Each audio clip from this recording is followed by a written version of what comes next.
Je voudrais saluer chacun d'entre vous dans le nom de notre Sauveur et Seigneur Jésus-Christ et je voudrais vous dire bon courage.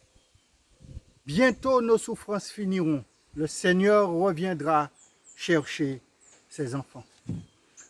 Pour la méditation de ce jour, je vous invite à ouvrir la Bible dans Matthieu chapitre 20, versets 29 à 32. Matthieu 20, versets 29 à 32. Je lis. Lorsqu'ils sortirent de Jéricho, une grande foule suivit Jésus. Et voici, deux aveugles assis au bord du chemin entendirent que Jésus passait et crièrent: « Aie pitié de nous, Seigneur, fils de David. » La foule les reprenait pour les faire taire. Mais ils crièrent plus fort: « Aie pitié de nous, Seigneur, fils de David. » Jésus s'arrêta et les appela et dit: « Que voulez-vous que je vous fasse ?» Chers amis, je voudrais à la lecture de ce texte m'arrêter sur une petite portion. Juste 3 mots. La Bible me dit: Jésus s'arrêta. Jésus s'arrêta. On peut avoir l'impression, chers amis, qu'il est pressé, mais si nous crions à lui, si nous crions à Jésus, chers amis, il s'arrête. Il ne continue pas son chemin, il s'arrête pour répondre à chacun de nos besoins. Et ça, c'est une bonne nouvelle. Car, dit la Bible, nous n'avons pas un souverain sacrificateur qui ne puisse compatir à nos faiblesses. Alors, si les gens veulent vous faire taire, comme ils ont voulu le faire avec ces aveugles, si les gens vous disent que vous perdez votre temps, alors continuez à crier encore plus fort. Lorsque Jésus était à Jéricho, Bartimée, fils de Timée, cria à lui. De la même façon, Jésus s'arrêta et dit: « Amenez-le-moi. » Cette femme atteinte d'une perte de sang touche le bord de son vêtement et là encore, Jésus s'arrêta. « Qui m'a touché ?» demanda-t-il. Devant un cortège funèbre, Jésus s'arrête encore. Il s'arrête pour répondre à la détresse de cette veuve qui porte en terre son fils unique. Je fais un constat et j'imagine que vous faites le même que moi. Chaque fois que Jésus s'arrête, il se passe toujours quelque chose. Chaque fois que Jésus est interpellé sur une situation, il ne reste pas insensible, chers amis. Pour ces aveugles, ils ont recouvré la vue. Pour cette femme atteinte d'une perte de sang, elle fut guérie. Pour cette veuve de Naïn, son fils ressuscita. Et peut-être, chers amis, qu'en ce moment même, Jésus est en train de passer. Peut-être que pendant que je vous parle, vous entendez la voix du Seigneur. Alors, le laisserez-vous continuer sa route ou allez-vous l'interpeller? Parce que, croyez-moi, Jésus prend le temps de répondre à chacune de nos demandes. La réponse peut ne pas être celle que nous attendons, mais elle sera toujours pour notre bien.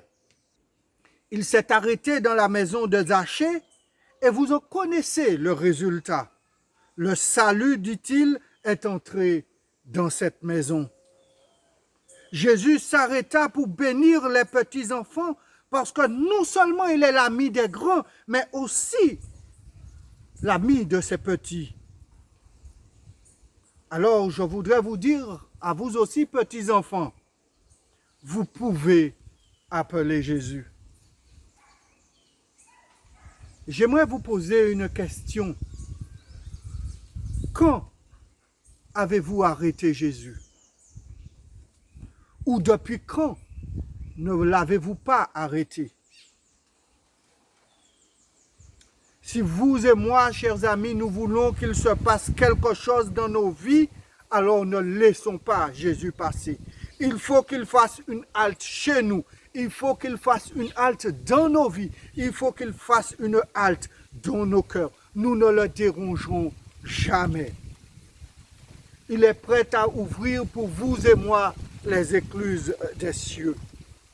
Lui-même déclare ce qui se trouve dans Jean chapitre 16, verset 24. Il dit, « Jusqu'à présent, vous n'avez rien demandé en mon nom. » Il continue et dit, « Demandez et vous recevrez afin que votre joie soit parfaite. » Aujourd'hui, dit le chant, c'est jour de grâce. Ne compte pas sur demain. Pendant que ton Sauveur passe, saisis sa puissante main. Oui, chers amis, voici celui dont chacun a besoin pour que le monde aille mieux. Voulez-vous l'interpeller avec moi? Prions. Éternel, notre Dieu, notre Père, merci d'avoir envoyé Jésus-Christ afin qu'il réponde à chacun de nos besoins. Merci Seigneur parce qu'il s'arrête lorsque nous l'appelons et il intervient pour le bien de chacun d'entre nous. Aide-nous à placer notre foi en lui, à lui faire confiance et à attendre la délivrance qu'il a pour chacun d'entre nous. C'est en son nom que nous t'avons prié et que la gloire te revienne au siècle des siècles. Amen. Je voudrais vous laisser maintenant avec ce chant interprété par la famille Théobald. Bonne écoute.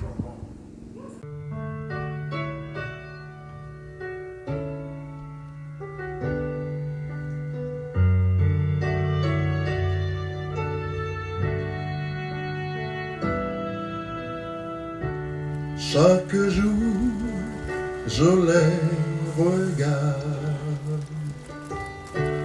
quand ils passent autour de moi. Des gens pressés et troublés, cherchant où tourner.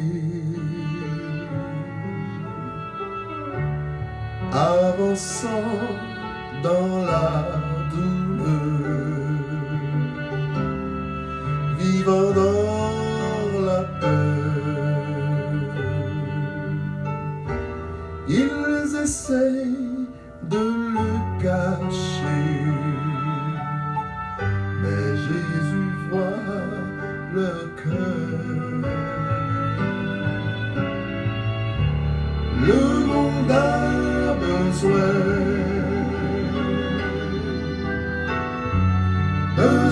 du Seigneur. Quand il n'y a plus d'espoir, il faut la faire voir. Le monde a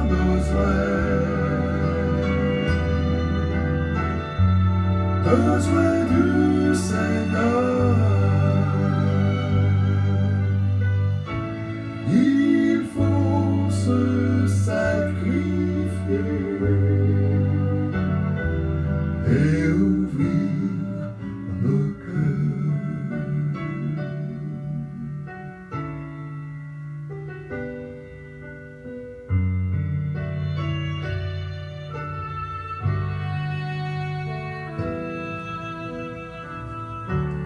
Toi et moi sommes des lumières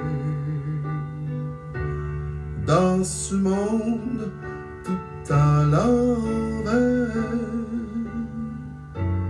à tout prix va partager. Oui, il faut se sacrifier. Son amour peut consoler tous les cœurs brisés. Oh, regarde autour de toi et va le partager.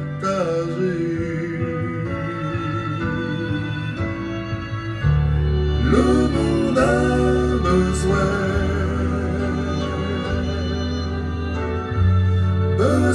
du